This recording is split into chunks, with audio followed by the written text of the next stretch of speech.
اللجن اللجن اللجن اللجن يا مولا اللجن اللجن اللجن اللجن اللجن اللجن اللجن يا صاحب السماء اللجن. اعوذ باللہ من الشیطان الرجیم بسم اللہ الرحمن الرحیم رب اشرح لی صدری ویسر لی امری واحلل عقدۃ من لسانی یفقهوا قولی ان اللہ وملائکتہ یصلون علی النبی یا ایھا الذین آمنوا صلوا علیہ وسلموا تسلیما. اللہم صل علی محمد وآل محمد. ماہ ذیقعدہ کا بابرکت مہینہ شروع ہو چکا ہے اور اس بابرکت مہینے میں ایک بہترین تاریخ ہمارے 8ویں امام علی رضا علیہ السلام کے حوالے سے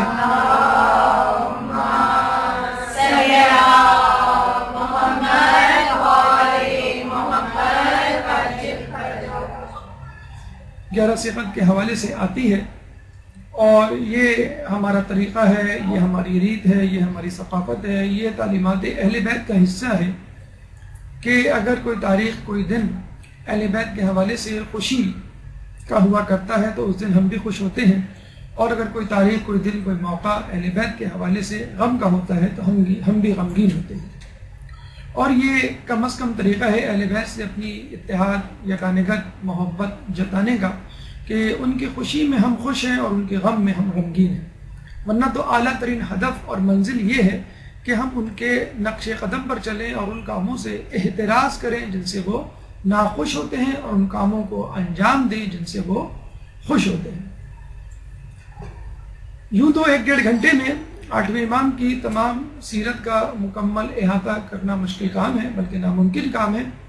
لیکن جیسے کہ آپ کو معلوم ہے کہ ایک طریقہ، ایک مقصد یوم ولادت یا یوم شہادت کو منانے کا یہ بھی ہوتا ہے کہ اس بہانے ہم اس امام سے متعلق ایک معلومات کا ذخیرہ کسی حد تک اپنے اندر جمع کر لیں کہ جس کی شہادت یا ولادت منا رہے ہیں. چنانچہ بہترین وقت ہے کہ جمعرات کے دن غالباً 11 ذیقعدہ پڑے گی. آج ہفتے کا دن ہے، امام کی ولادت کے بعد آپ سے ملاقات ہوگی، تو پہلے سے اپنے آپ کو مینٹلی پریپیئر کر لیں، امام کے متعلق معلومات کو جمع کر لیں اور اپنے بچوں، اپنے گھر والوں، اپنے رشتہ داروں، اپنے اڑوس پڑوس غیر خواہوں کو یہ معلومات پہنچائیں، ان کو ذہنی طور پہ ان کی ولادت کے آنے سے پہلے تیار کر لیں تاکہ ان کی ولادت والے دن ہم ولادت کو کما حق منا سکیں اور اس کا حق ادا کر سکیں.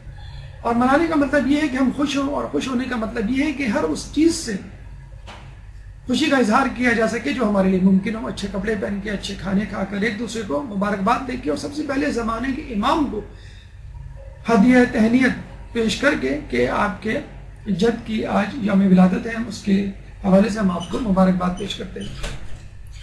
یوں تو چھٹے امام کے حوالے سے مختلف زاویوں سے ان کی زندگی پر نگاہ ڈالی جا سکتی ہے.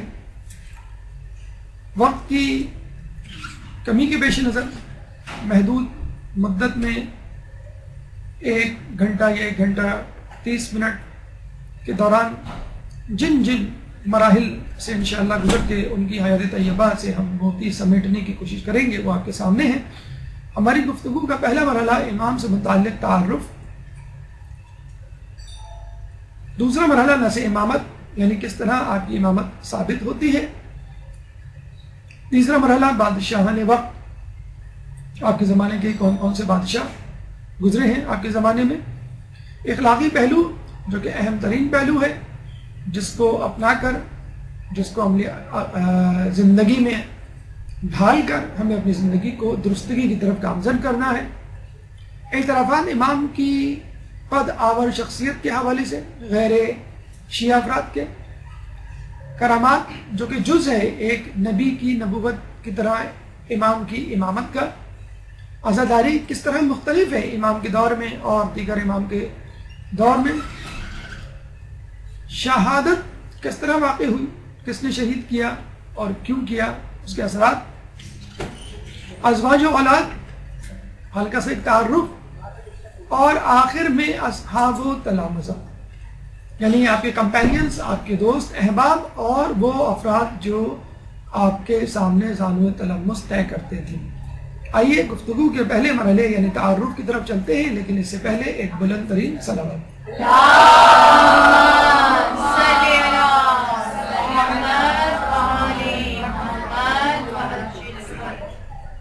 ولادت جیسے کہ آپ کو بتایا گیا کہ 11 ذی القعدہ 148 ہجری، کچھ روایات کے مطابق 11 ذی الحج 153 ہجری، زیادہ مشہور روایت 11 ذی القعدہ 148 ہجری کی ولادت ہے۔ شہادت کی تاریخ 23 ذی القعدہ 203 ہجری اور ایک روایت کے مطابق 17 صفر 203 ہجری، یعنی ولادت میں تاریخ اور سال دونوں میں اختلاف ہے، لیکن ایک تاریخ اور سال معتبر ہے۔ اسی طرح شہادت میں تاریخ میں تو اختلاف ہے لیکن سن ہجری میں اختلاف نہیں، 23 ذی القعدہ اور 17 صفر۔ یوں سمجھ لیجئے کہ 11 صفر ولادت ہے، اس کے 12 دن بعد شہادت۔ آسانی کے لیے اس طرح آپ یاد کر سکتے ہیں، ورنہ 17 صفر بھی امام کی شہادت منائی جاتی ہے۔ والد، امام کے والد خود امام، جیسے کہ آپ کو معلوم ہے ہمارے 7ویں امام امام موسیٰ کاظم علیہ السلام۔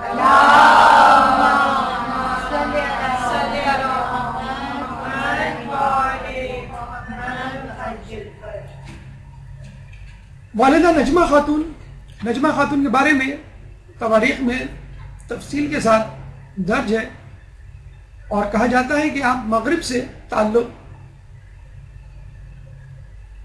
رکھا کرتی تھی، یعنی مغرب سے آئی تھی اور ایک کنیز تھی، اور آپ کی شادی کی پیشن گوئی خود رسول اکرم صلی اللہ علیہ وآلہ وسلم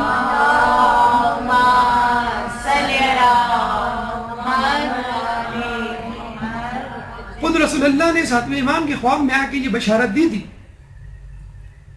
اور یہ کہا تھا کہ یہ خاتون جو ہے وہ 8ویں امام کی والدہ بنے گی، اور کہا یہ جاتا ہے کہ ہمارے 7ویں امام کے خواب میں آ کے رسول اللہ نے جب یہ بشارت دی اور ان خاتون کا تذکرہ کیا جو اس وقت کنیز تھیں اور مغرب سے تعلق رکھتی تھیں، اور یہ بھی بتایا کہ فلاں بازار میں یہ بطور کنیز فروخت ہو رہی ہوں گی، جاؤ جا کے ان کو خرید دو، تو ہمارے 7ویں امام اپنے ایک صحابی کے ساتھ اس بازار گئے اور وہاں پہ موجود ایک مغرب سے آئے ہوئے شخص مخاطب کر کے کہا کہ تمہارے پاس کتنی کنیزیں ہیں، میں ان کو دیکھنا چاہتا ہوں۔ اس مغرب سے آئے ہوئے شخص نے تمام کنیزیں دکھانا شروع کر دی ایک کے بعد ایک، لیکن امام کو اپنی مطلوبہ کنیز یعنی اپنی مطلوبہ شخصیت جس کا تذکرہ رسول اللہ نے خواب میں کیا تھا نظر نہیں آئی۔ تمام کنیزوں کو دیکھنے کے بعد امام نے اس مغرب سے آئے ہوئے شخص سے اصرار کیا کہ تمہارے پاس کوئی اور کنیز ہو تو دکھاؤ۔ اس نے جب انکار کیا اور امام کے مزید اصرار پہ اس نے بتایا کہ میرے پاس ایک کنیز موجود ہے لیکن وہ بیمار ہے، امام نے کہا میں اسے دیکھنا چاہتا ہوں، اس کے باوجود اس شخص نے امام کو دکھانے سے انکار کر دیا۔ امام واپس آ گئے اور دوسرے دن پھر دوبارہ اپنے اسی صحابی کو کچھ مال دے کر اسی بازار میں بھیجا اور کہا کہ دیکھو اب وہ شخص اس کنیز کو، اس خاتون کو فروخت کر رہا ہوگا اور اتنے دام میں فروخت کر رہا ہوگا، وہ جتنے دام بتائے تم اس سے وہ کنیز اتنے دام میں خرید لے۔ اب وہ صحابی جاتے ہیں اور وہ شخص وہیں کھڑا ہوتا ہے، جتنے وہ پیسے بتاتا ہے یہ صحابی اس کو دے دیتے ہیں۔ جب یہ صحابی جانے لگتے ہیں تو اس شخص نے وہ صحابی سے پوچھتا ہے کہ وہ تمہارے ساتھ جو بزرگ آئے تھے وہ کون تھے؟ صحابی کہتے ہیں کہ وہ بنی ہاشم کے بہت بڑے سردار ہیں۔ تو شخص نے کہا کہ مجھے مزید ان کا تعارف کرواؤ، تو صحابی نے مزید کچھ بتلانے سے انکار کر دیا۔ اس مغرب سے آئے شخص نے کہا کہ میں اس لیے پوچھ رہا ہوں کہ میں نے خود یہ کنیز ایک بہت دور دراز مقام سے خریدی تھی، اور جب میں نے یہ کنیز خریدی تو وہاں میں موجود ایک بوڑھی شخص نے مجھ سے یہ کہا کہ یہ کنیز تو تیرے قابل نہیں، یہ تو اس کے قابل ہے کہ جو اپنے دور میں روئے زمین پر سب سے زیادہ مکرم بزرگ انسان ہوگا، اور اس کے بدن سے وہ شخصیت پیدا ہوگی جو خود اپنے زمانے میں تمام افراد سے کرۂ زمین پر مقدس اور برتر ہے۔ ایک درود پڑھ دیں محمد علیہ۔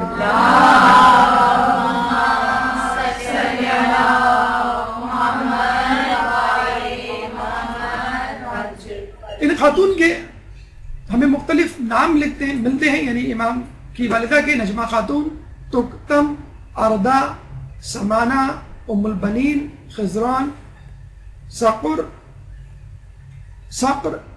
شقرہ، اور 8ویں امام کی ولادت کے بعد ان تمام ناموں یا القابوں کو بھلا دیا گیا اور لوگ فقط آپ کو طاہرہ کے لقب سے یاد کرنے لگے۔ خود امام کا نام علی، اہل بیت اور سلسلہ عصمت میں تیسرے علی، پہلے علی مرتضیٰ، دوسرے علی امام زین العابدین اور تیسرے خود امام رضا۔ یہاں یہ بات واضح کر دینی ضروری ہے کہ اماموں کے اور اہل بیت کے ناموں پر اپنے بچوں کے نام رکھنا خود اہل بیت اور ہمارے ائمہ کی سنت ہے، اور اس کی ابتدا خود انہوں نے ہی کی۔ اگر وہ چاہتے تو خود اپنے لیے، اپنے بچوں کے لیے جن کو امام ہونا تھا، مختلف نام رکھتے۔ 12 افراد ہیں، 12 امام ہیں تو 12 نام ہوتے۔ لیکن جس طرح ہمارے یہاں ایک رواج ہے کہ اگر خاندان میں دور دراز محلے میں، دور دراز علاقوں میں بھی کوئی نام نظر آ جائے جو کامن ہو جائے تو ہم کہتے ہیں بھی یہ نام تو رکھا جا چکا، ہم یہ نام دوبارہ نہیں رکھیں گے۔ لیکن آپ دیکھ لیجئے، آپ کو ایک ہی محلے میں ایک ہی خاندان میں کتنے ہی لوگ علی نام کے مل جائیں گے، لیکن آپ کو اس نام کے نئے پن میں کبھی بھی پرانا پن نظر نہیں آتا کہ نام پرانا ہو گیا ہے، کوئی اور نام رکھو۔ فاطمہ نام کی کتنی لڑکیاں مل جائیں گی، زینب نام کی کتنی لڑکیاں مل جائیں گی، حسن حسین نام کی کتنی۔ بڑا جسے کہتے ہیں کہ بھونڈا نکتہ ہے، شاید بڑی عجیب مثال ہے، لیکن کہا یہ جاتا ہے کہ اغیار میں اگر کسی مسلمان کو پکارنا ہو یا کسی مسلمان کا نام لینے کا آپ اس سے ارادہ کریں کہ تم کسی مسلمان کا نام بتاؤ، کوئی کرسچن ہندو آپ کے سامنے آئے اور اس سے آپ کہیں کہ تم کسی مسلمان شخص کا نام بتاؤ، تو یقین کیجئے اس کے منہ سے محمد، علی، حسن، حسین، فاطمہ، زینب، عباس جیسے نام نکلتے ہیں۔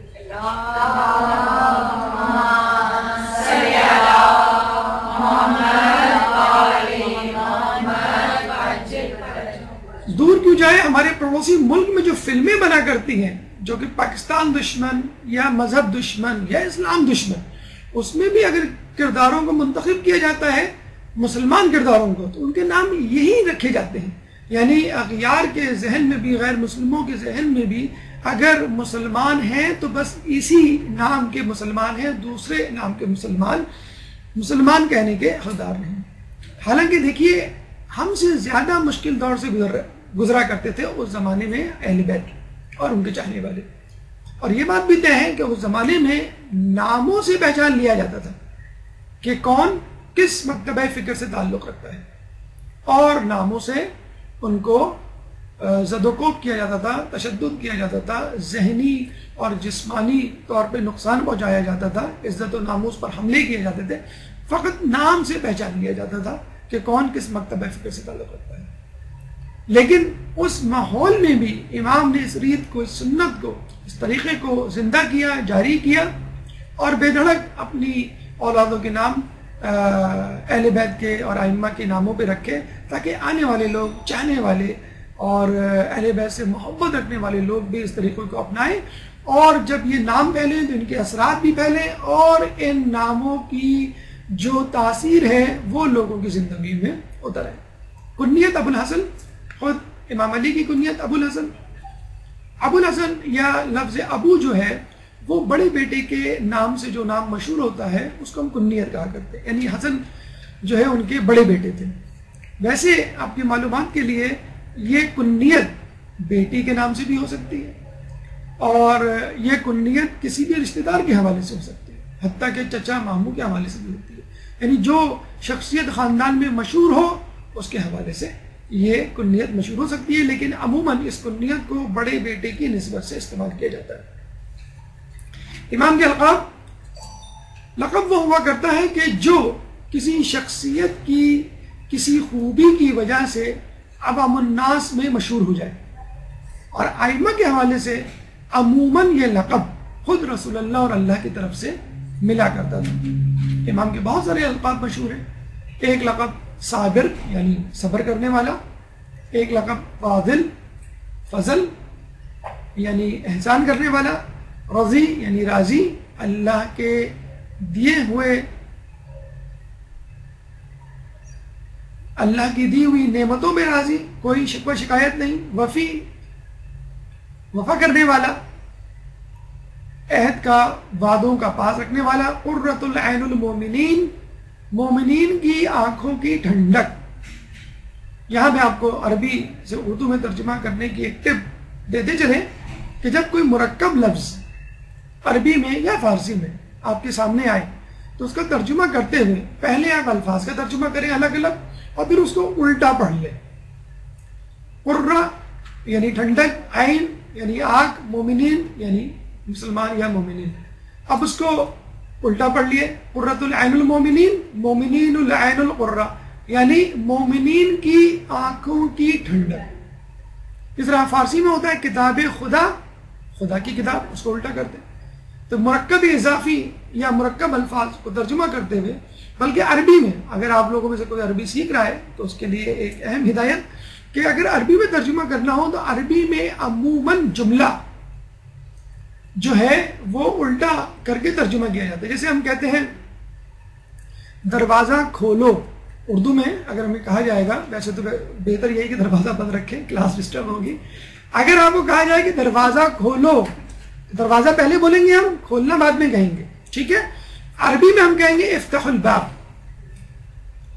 افتح یعنی کھولو دروازہ۔ اگر کوئی کہے کہ کھولو دروازہ، ہم کہیں گے اس نے ابھی نئی نئی اردو سیکھی ہے، حالانکہ ہو سکتا ہے وہ عربی بولنے والا ہو اور وہ اپنے اعتبار سے ترجمہ کر رہا ہو افتح الباب یعنی کھولو دروازہ، لیکن اردو میں جو ہے الٹا بولا جاتا ہے، دروازہ کھولو یعنی آبجیکٹ یا مفعول پہلے بولا جاتا ہے اور فعل بعد میں آتا ہے۔ عربی میں فعل و فاعل و مفعول یہ ترتیب ہوتی ہے، پہلے فعل ہوتا ہے پھر فاعل ہوتا ہے پھر مفعول ہوتا ہے۔ فعل یعنی ورب، فاعل یعنی سبجیکٹ، مفعول یعنی آبجیکٹ، یہ ترتیب ہوتی ہے عربی میں، فعل فاعل مفعول۔ اردو میں کچھ الٹا معاملہ ہوتا ہے، کم از کم مفعول پہلے آتا ہے پھر فعل۔ غیظ الملحدین، ملحدین کہتے ہیں جو اللہ کو نہ مانے، ایتھیسٹ، سیکولر۔ ملحدین پر غضب یعنی آپ کی شخصیت ملحدین پر ایک اللہ کا غضب تھی، غیظ الملحدین ملحدین پر غضب۔ یہاں پہ بھی ترجمہ اگر کریں تو ترتیب الٹ دیں۔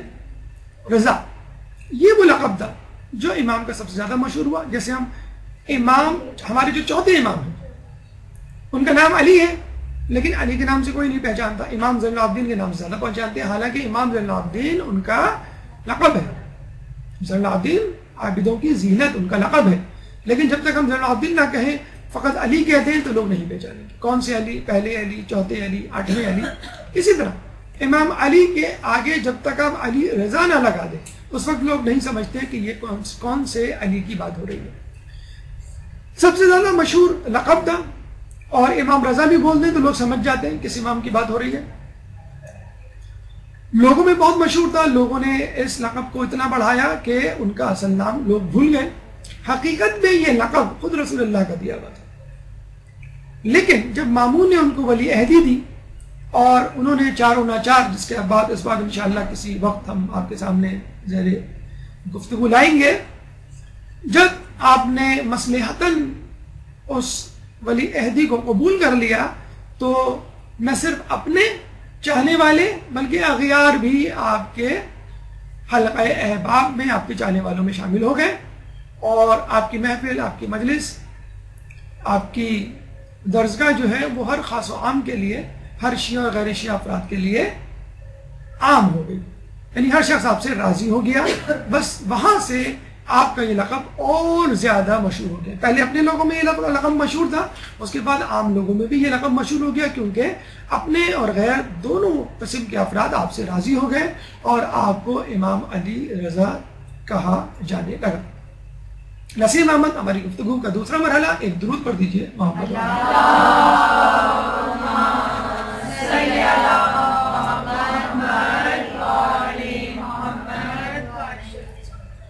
یہ ضروری ہے کہ ہر امام کے حوالے سے ہمارے پاس نص امامت موجود ہو، اغیار پہ ثابت کرنے کے لیے، اور خود اپنے لوگوں میں یہ ثابت کرنے کے لیے کہ امام کی تو بہت ساری اولادیں تھیں، کس بیٹے کی بات ہو رہی ہے؟ کیونکہ خود شیعہ گروہ میں بھی بہت سارے فرقے جو بنے ہیں، اسماعیلی اور بہری اور دیگر فرقے، زیدیہ یا دیگر فرقے، وہ اسی بنیاد پر بنے ہیں کہ امامت کی نص پہ اختلاف ہو گیا، یا نص کو نہیں مانا گیا، یا اپنے تئیں جو ہے وہ قیاس کر لیا گیا کہ امام کی فلاں اولاد امام ہوگی۔ تو اس کی نص سن لیجئے، بحر الانوار میں درج ہے کہ ایک دفعہ امام موسیٰ کاظم علیہ السلام کے خواب میں رسول اللہ اللہم صلی علی محمد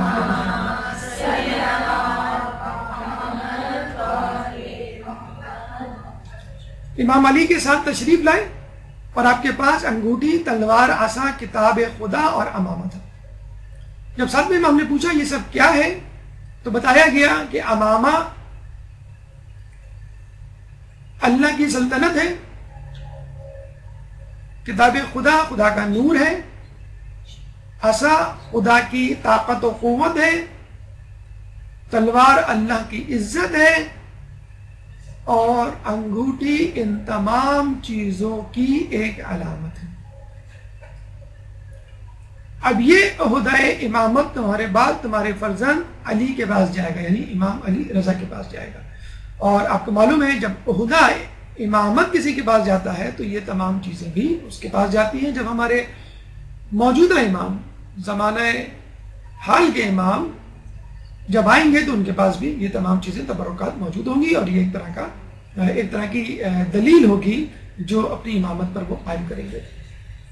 امام نے یہ خواب سنا کر اپنے ایک چاہنے والے کو یہ کہا، بلکہ اس چاہنے والے نے یہ جب دریافت کیا کہ جب آپ نہ ہوں گے تو پھر آپ کے بعد کون امام ہوگا، کیونکہ ہر جانے والے امام نے آنے والے امام کی خبر دی ہے آپ سے پہلے۔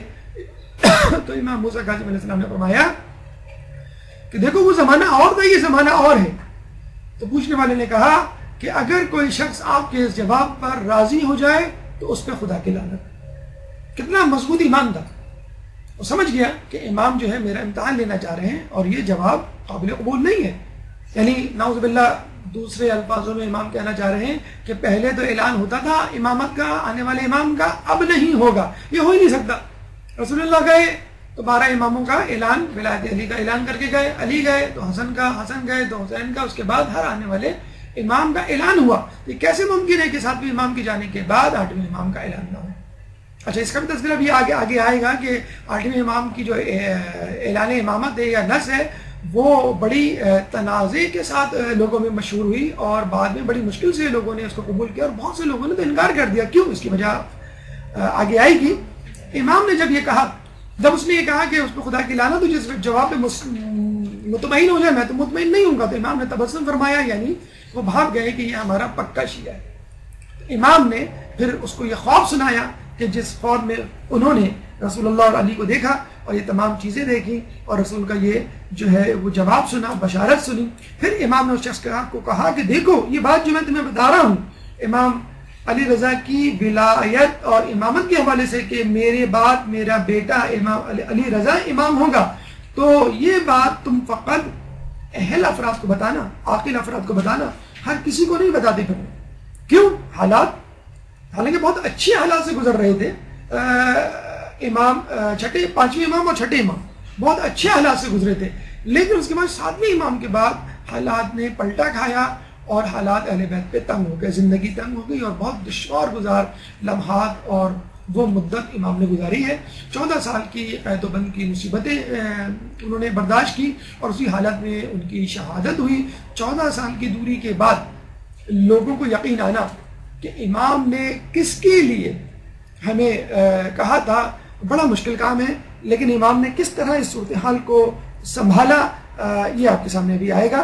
امام نے جب یہ خواب سنایا تو اپنے چاہنے والے سے کہا کہ دیکھو یہ خواب، یہ بات، یہ بشارت اور یہ نص نین نون اور صاد نص کرتے ہیں کسی حکم کا واضح قرآنی اور حدیثی استدلال، یعنی جو بھی بات آپ سے کہی جا رہی ہے، جو حکم آپ کو سنایا جا رہا ہے، وہ قرآن یا سنت، قرآن یا حدیث، قرآن یا روایت میں واضح طور پر موجود ہے۔ ایک تو ہوتا ہے ایکسٹریکٹ کریں، قیاس کریں، اس میں سے بات کو نکالیں، استنباط کریں، نہیں، اطلاق کریں، نہیں، واضح طور پہ موجود ہے، جس کو ہم کہتے ہیں نص امامت، یعنی امامت کے متعلق قرآن یا حدیث رسول یا حدیث اہل بیت میں کوئی واضح ہدایت۔ تو امام نے کہا کہ تم ایسے شخص کو بتانا جو اس کا اہل و عاقل ہو، کیوں کہ اللہ فرماتا ہے ان اللہ یأمرکم ان تؤدوا الامانات الی اہلھا، بے شک اللہ تمہیں حکم دیتا ہے کہ اس امانت کو جو تمہیں دی گئی ہے اس کے اہل تک پہنچا دو۔ بے شک اللہ تمہیں حکم دیتا ہے کہ امانت کو اس کے اہل تک پہنچا دو، سورہ نساء آیت نمبر 58۔ پھر امام نے یہ بھی فرمایا کہ کیوں ضروری ہے، وَمَنْ أَظْلَمُ مِمَّنْ كَتَمَ شَهَادَةً عِنْدَهُ مِنَ اللَّهِ، اور اس سے بڑھ کر ظالم کون ہوگا جو اس شہادت کو چھپائے جو اللہ کی طرف سے اس کو ودیعت کی گئی ہے۔ وَمَنْ أَظْلَمُ، کون ہوگا اس سے ظالم، ممن کتم شہادتن، جو چھپائے شہادت کو، عندہ، جو اس کے پاس ہو، من اللہ، اللہ کی طرف سے۔ اب میں نے تمہیں یہ شہادت، یہ بشارت پہنچا دی، وقت آنے پر عاقل، بالغ، شعور رکھنے والے فرد تک یہ بات پہنچا دینا، وقت پڑے تو چھپانا نہیں، ورنہ اگر فتنہ و فساد پھیلنے کا اندیشہ ہو، جان و مال عزت خطرے میں ہو اور مسائل درپیش ہو تو اس کو نہ بتانا۔ سورہ بقرہ آیت نمبر 40 کی آیت کو امام نے اس کے سامنے پڑھا۔ ایک اور امام موسیٰ کاظم علیہ السلام کی گواہی اپنے ایک صحابی زیاد کے متعلق، زیاد کے حوالے سے، جب زیاد نے یہ پوچھا، زیاد بن قندی نے، کہ امام آپ کے پاس، آپ کے بعد میں کس کو امام مانوں، تو امام نے کہا، امام علی رضا کی طرف اشارہ کر کے، اے زیاد ان کو پہچان لو، ان کی تحریر میری تحریر ہے، ان کا کلام میرا کلام ہے، جو یہ کہیں سمجھ لو کہ یہ میرا قول ہے۔ لیکن افسوس کے ساتھ کہنا پڑتا ہے، زیاد بن قندی نے بعد میں امام علی رضا علیہ السلام کی امامت کا انکار کر دیا۔ کیوں؟ فقط پیسوں کی خاطر۔ آپ کو سن کے حیرت ہوگی کہ ہمارے ساتھ میں امام جب قید میں گئے تو بہت سارا مال، ظاہر سی بات ہے قید میں وہ مال لے کے نہیں جا سکتے تھے، تو جو مال بیت المال کا مال سمجھ لیا، لوگوں کی طرف سے دیا گیا مال، صدقات، خیرات اور دیگر چیزیں کہ جو امام کے تصرف میں ہوتی ہیں، ان کو استعمال کرتا ہے لوگوں کی فلاح کے لیے، اسلام کی ترویج و ترقی کے لیے، امام نے اپنے قریبی ساتھیوں میں تقسیم کر دیا۔ اب ظاہر سی بات ہے غیر شیعہ یا اجنبی افراد یا وہ افراد جو بہت زیادہ امام سے انسیت نہ رکھتے ہوں، قربت نہ رکھتے ہوں، ان کو تو نہیں دیں گے، ان کو دیں گے جو ان کے بہت قریب والے افراد تھے، جن پہ وہ بھروسہ کر سکتے تھے ظاہراً، یعنی تو کہا یہ جاتا ہے کہ امام کے قریبی ساتھیوں میں سے کوئی شخص ایسا نہیں تھا کہ جس کے پاس کثیر تعداد میں مال و دولت نہ ہو کہ جب امام قید و بند کی صعوبتیں گزارنے کے لیے جیل گئے۔ اب یقین دیکھیے کہ 14 سال کوئی شخص جیل میں ہو اور اس کا ہزاروں لاکھوں روپیہ آپ کے پاس ہو تو نیت میں فطور آ ہی جاتا ہے۔ 70,000 درہم اس زمانے میں بہت بڑی رقم تھی، چنانچہ زیاد بن قندی کی نیت میں فطور آ گیا، حالانکہ امام کا بہت قریبی ساتھی، اتنا قریبی ساتھی کہ وہ امام سے روایت نقل کر رہا ہے، لیکن جب امام کا انتقال ہوا تو پہلے اس نے امام کی شہادت کا ہی انکار کر دیا کہ نہیں، امام نہیں مرے۔ کیوں انکار کر دیا؟ کیونکہ وہ چاہتا تھا کہ اس بہانے وہ رقم اس کے پاس رہے، جو بھی اس کو آ کے کہتا، وہ کہتا نہیں، امام کو تو انتقال نہیں کیا، کیونکہ اس کو معلوم ہے اس کے بعد دوسرے امام آئیں گے تو وہ کہیں گے بھائی جن جن کے پاس پیسہ ہے امام کا چھوڑا ہوا وہ واپس لا کے میرے پاس جمع کروائیں۔ رسول کی شہادت کے وقت بھی ایک صاحب نے کہا تھا کہ اگر کسی نے کہا محمد کی شہادت ہو گئی ہے، محمد انتقال کر گئے تو اس تلوار سے اس کا سر قلم کر دوں گا، اس کے پیچھے بھی یہی ایک سازش ہمیں نظر آتی ہے۔ تو اس شخص نے امام کی شہادت کا انکار کر دیا، اور یہ بھی تاریخوں میں ملتا ہے کہ امام نے کئی افراد کو جب پیسے دیے تو یہ کہا کہ اتنے پیسے میں واپس لے رہا ہوں، اور باقی پیسے آنے والا امام یعنی میرا بیٹا اگلا امام یعنی امام علی رضا آ کے لیں گے.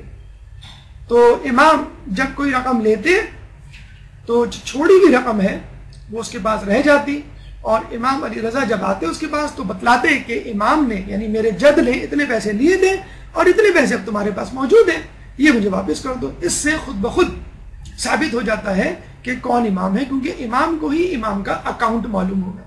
ہمارے زمانے میں ہنڈی ایک طریقہ ہے, آپ نے سنا ہوگا, اب بھی شاید ہوتی ہے, ایک زمانے میں بہت عام تھی کہ ایک نوٹ کو پھاڑ دیا جاتا تھا اور وہ نوٹ جو ہے وہ آپ کے ہاتھ میں ہوتا تھا اور دوسرا نوٹ کا ٹکڑا اس شخص کے پاس ہوتا تھا کہ جس کو آپ کو جا کے پیسے دینے یا لینے ہیں. دونوں نوٹ کے ٹکڑوں کو ملایا جاتا تھا. جب وہ دونوں نوٹ کے ٹکڑے مل جاتے تھے ایگزیکٹلی پزل کی طرح, تو وہ سمجھ جاتا تھا کہ یہ وہی شخص ہے جس کو فلاں نے یا میرے دوست نے پیسے دیے ہیں. اب تو بہرحال ایک اکاؤنٹ نمبر آپ کو دیا جاتا ہے اور مختلف بینک کے تھرو جو ہے ایک ملک سے دوسرے ملک اماؤنٹ جو ہے وہ ٹرانسفر ہو جاتی ہے.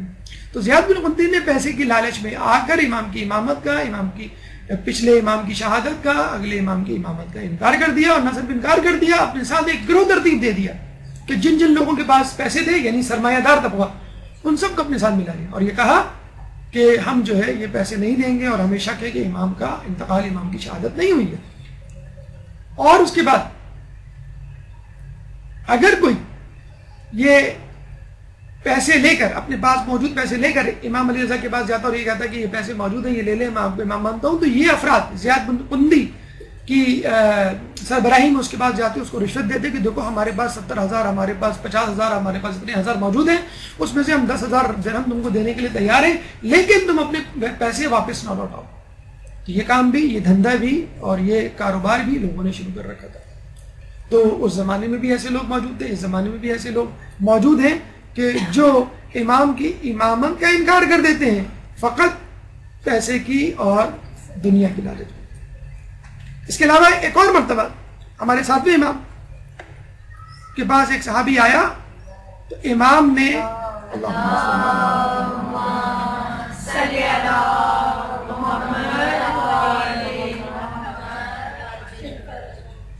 امام نے اپنے صاحبزادے امام علی رضا علیہ السلام کی طرف اشارہ کر کے کہا کہ وہ یعنی امام علی رضا وہ میرے ساتھ کتاب جفر اور جامعہ کا مطالعہ کرتے ہیں اور ان کا مطالعہ وہی کر سکتا ہے جو نبی ہو یا وصی نبی ہو. کتاب جفر اور جامعہ دو کتابیں ہیں جن کو رسول اللہ نے امام علی کو املا کروائی تھی, ڈکٹیٹ کروائی تھی, اور اس کتاب میں آدم سے لے کے خاتم, خاتم سے لے کے قیامت تک کے حالات درج ہیں. ہر بڑے اور چھوٹے مسئلے سے متعلق ان کے حل درج ہیں, حتیٰ کہ خراج تک کی دیت موجود ہے. لیکن یہ کتاب فقط اور فقط ائمہ کی تحویل میں, خود رسول اللہ کی تحویل میں تھی, عام انسان کی دسترس نہیں تھی. اب آپ یہ کہیں کہ بھئی اس کتاب کی رسد, اس کتاب تک پہنچ عام لوگوں کو بھی ہونی چاہیے. تو یاد کیجئے جب مولا رسول کی شہادت کے بعد 6 مہینے گوشہ نشین ہوئے اور قرآن کی تفسیر لکھی, ہر آیت کی شان نزول کے مطابق, اور اس مفصل تفسیر, مستند ترین تفسیر کو مسجد نبوی میں لے کر آئے اور یہ کہا کہ دیکھو لوگوں, اس قرآن کی مکمل تفسیر میں نے لکھ دی ہے اور ہر آیت کا شان نزول بھی لکھ دیا ہے. اور جب آپ شان نزول کسی آیت کا لکھ دیں اس کا مطلب یہ ہوتا ہے کہ اس آیت کا مفہوم بے عین ہی وہی آپ کے پاس پہنچ گیا کہ جو مقصد تھا, چاہے وہ آیت ولایت ہو, آیت مباہلہ ہو, آیت غدیر ہو, آیت تکمیل دین ہو, کوئی بھی آیت ہو. لیکن لوگوں نے کیا کہا کہ ہمیں تمہارا قرآن نہیں چاہیے, حالانکہ وہ قرآن وہی تھا جو لوگوں کے پاس تھا, لیکن تفصیل کے ساتھ, تفسیر کے ساتھ, تشریح کے ساتھ, توضیح کے ساتھ, تطبیق کے ساتھ, اطلاق کے ساتھ, اور مکمل وضاحت, اور ایسی وضاحت جو کہ مستند ترین تھی. لیکن افسوس کہ لوگوں نے اس کو لینے سے انکار کر دیا, اور آج تک ایک قرآن کے ہونے کے باوجود, جو کہ ایک بہت بڑا معجزہ ہے, بغیر تحریف کیا ہوا قرآن ہمارے پاس موجود ہے. اور یہ بات بھی کسی معجزے سے کم نہیں کہ ایک کتاب جس میں کوئی تحریف نہیں, کوئی تفرقہ نہیں, اس کو پڑھنے والے, سمجھنے والے 73 فرقوں میں بٹے گئے. تو جس طرح لوگوں نے اس تفسیر کا انکار کیا, لوگ جفر اور جامعہ کا بھی انکار کر دیتے. چنانچہ اس کتاب کو، اور ویسے بھی اس کتاب کا علم اتنا وسیع اور عمیق تھا کہ اس کی شدت ایک عام آدمی کے بار کے استطاعت کے مطابق نہیں تھی. متحمل نہیں ہو سکتا ایک عام شخص ان دو کتابوں کا مطالعہ اور اس کا علم حاصل کر سکے. اس کے علاوہ ہمارے ساتویں امام کو جب ہارون نے بلایا اور ان کو اندازہ ہو گیا کہ اب میں قید خانے میں ڈالا جانے والا ہوں اور اب میری واپسی ممکن نہیں، تو آپ نے 17 افراد کو جمع کیا اور ایک وصیت نامہ لکھوایا اور اس وصیت نامے پہ 60 افراد کی گواہی لی. کہاں؟ قبر رسول کے اوپر. یہ ایک انوکھی گواہی تھی، ایک انوکھا طریقہ استدلال تھا، ایک عجیب اعلان تھا جو اس سے پہلے اور اس کے بعد کسی امام نے نہیں کیا. اور یہ کہاں امام نے کہ دیکھو میں اپنے باپ، اپنے بیٹے امام علی رضا یعنی علی کو امام بنانے جا رہا ہوں ابھی اسی وقت، کیونکہ مجھے نہیں معلوم کہ آج کے بعد مجھے تم لوگوں سے ملاقات کرنی پڑے یا نہیں، اور مجھے نہیں معلوم یا مجھے معلوم ہے کہ جب میرا وقت شہادت آئے گا تو میرا بیٹا میرے پاس موجود ہے. چنانچہ 14 سال پہلے ہی امام نے اپنی امامت کی منتقلی سے متعلق وصیت نامہ اور گواہی قبر رسول پر لکھوا لیا اور لوگوں سے گواہی دلوا لی. ہماری گفتگو کا تیسرا مرحلہ بادشاہان وقت امام کے زمانے میں. ایک درود پڑھ دیجئے محمد علی محمد.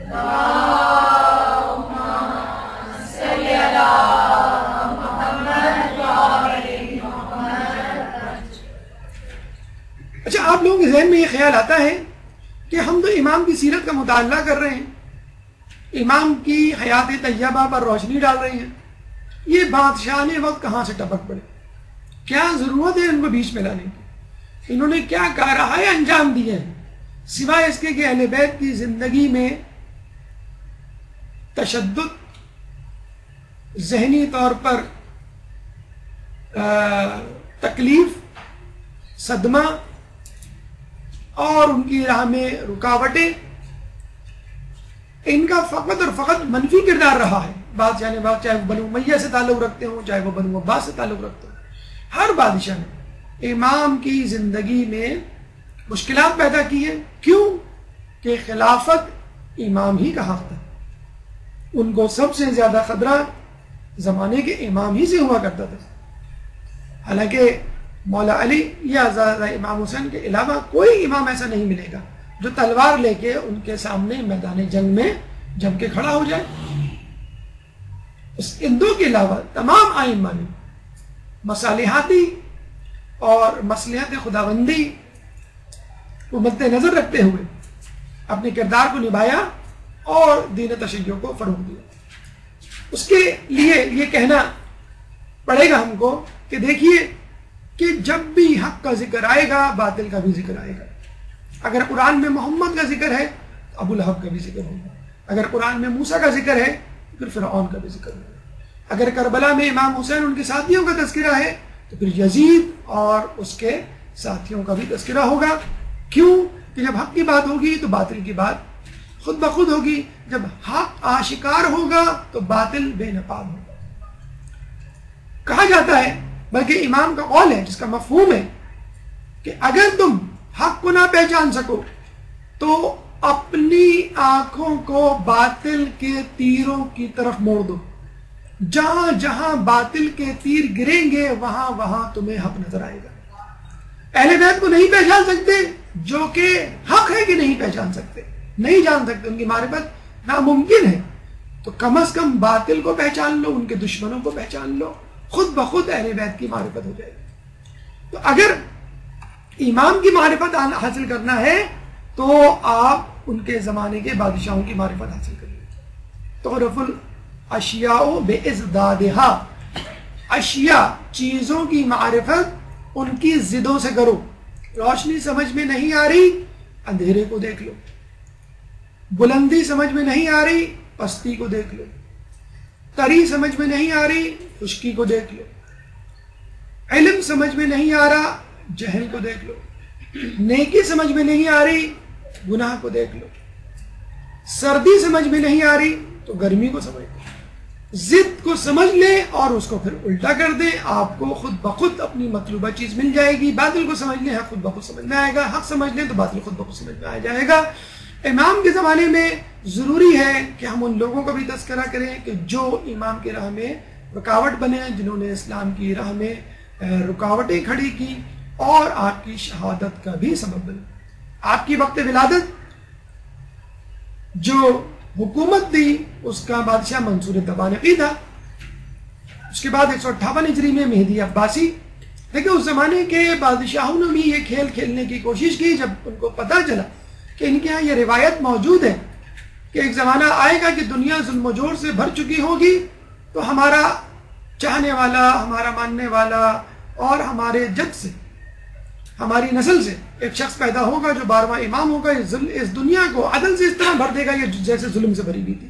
تو بادشاہوں نے اپنے شہزادوں کے نام مہدی کے نام پہ رکھنا شروع کر دیے اور لوگوں کو یہ کہنا شروع کر دیا یہ وہی تو مہدی ہے جس کا تذکرہ آیات و روایات میں ملتا ہے۔ اس لیے جب یہ لوگ کہتے ہیں کہ خلافت علی یا دیگر ائمہ کا نام، ہمارے خلیفاؤں کا نام قرآن میں کیوں نہیں موجود، ہمارے اماموں کا نام، تو ایسا کون سا مسئلہ ہے؟ لوگ اپنے اپنے اماموں کے نام علی، حسن، حسین، زین العابدین، باقر، جعفر رکھنا شروع کر دیتے اور یہ کہتے ہیں یہ وہی امام ہیں جن کی بشارت جو ہے وہ احادیث میں دی گئی ہے۔ تو مہدی عباسی 158 ہجری، اس کے بعد ہادی، یہ بھی دیکھیں نام ایسا ہی ہے، ہدایت دینے والا، حالانکہ مکمل طور پہ منحرف۔ اس کے بعد ہارون 170 ہجری میں، امین 194 ہجری میں اور مامون 198 ہجری میں۔ ہارون 7ویں امام کے زمانے میں تھا، جس نے امام کو 14 سال قید رکھا۔ اس کی 2 اولادیں تھیں، امین اور مامون۔ عربی النسل امین تھا اور مامون عجمی النسل تھا، یعنی عربی زوجہ سے، عرب خاتون سے امین پیدا ہوا اور عجم کی خاتون سے یعنی غیر عرب سے مامون پیدا ہوا۔ تو عوام الناس میں ایک فطری رجحان تھا کہ ہارون کے بعد امین کو تخت پہ آنا چاہیے، کیونکہ امین عرب ہے، عربی بولنے والا ہے اور عرب خاتون سے تعلق رکھتا ہے، اور مامون جو ہے وہ غیر عرب ہے اور وہ بھی کنیز سے۔ تو لوگوں میں مامون کی طرف جو ہے وہ رجحان نہیں تھا، لیکن مسئلہ یہ تھا کہ امین انتہائی بدقماش، بدماش، اوباش شخص کا، انسان عیاش، کہ اگر اس کے ہاتھ میں سلطنت آتی تو بہت عرصے تک نہ رہ پاتی، اور مامون انتہائی چالاک، ہوشیار اور علم دوست، لیکن اس چالاکی ہوشیاری کو اس نے کسی اور طریقے سے استعمال کیا۔ چنانچہ ہارون نے بہت کوشش کی کہ کسی طرح مامون کو امور سلطنت سپرد کر دے، لیکن لوگوں کی مخالفت کے پیش نظر اس نے آخر میں یہی کیا کہ اپنی سلطنت کو 2 حصوں میں تقسیم کر دیا۔ امین کو عربی علاقے کی سلطنت سونپ دی، یعنی حجاز، یمن اور شام، اور مامون کو غیر عرب علاقوں کی سلطنت سونپ دی، یعنی ایران، خراسان، ترکمانستان۔ اور کہتے ہیں کہ جب یہ سلطنت 2 حصوں میں تقسیم ہوئی تو دونوں بیٹوں نے باپ کو نکال باہر کیا کہ you are misfit in our kingdom, کہ تمہارے لیے تو کوئی جگہ نہیں، تم نے تو کوئی گھر بھی نہیں چھوڑا، صاف کہہ دیا آدھی تمہاری آدھی میری، تو بس ٹھیک ہے آدھی آدھی ہم دونوں بیٹوں کی، تمہارے لیے تو کوئی اور جگہ ہونی چاہیے، جاؤ کوئی اور ملک فتح کرو اس ملک۔ تو آخری ایام کہتے ہیں ہارون رشید کے بڑے ہی کسمہ پرسی میں گزرے، اور اس کے بعد امین اور ہارون میں سر پٹول شروع ہو گئی بڑی مشکل سے۔ امین نے چند سال، کہتے ہیں 3 یا 4 سال مکمل کیا، اور اس کے بعد مامون نے امین پر غلبہ حاصل کر لیا اور اس کو قتل کر دیا۔ اس کے بعد 20 سال تک حکومت کی بطور خلیفہ۔ مولانا ذیشان حیدر جبادی بڑا اچھا جملہ اس موقع پر کہتے ہیں کہ حسن و حسین بھی تو تھے، وہ بھی تو جنت کے مشترکہ سردار ہیں، اور یہ 2 بیٹے تھے۔ تو رسول کی زلف کو پکڑنے والے اور زمام کار کو پکڑنے والوں کے درمیان بہت فرق ہوا کرتا ہے۔ اللہم صلی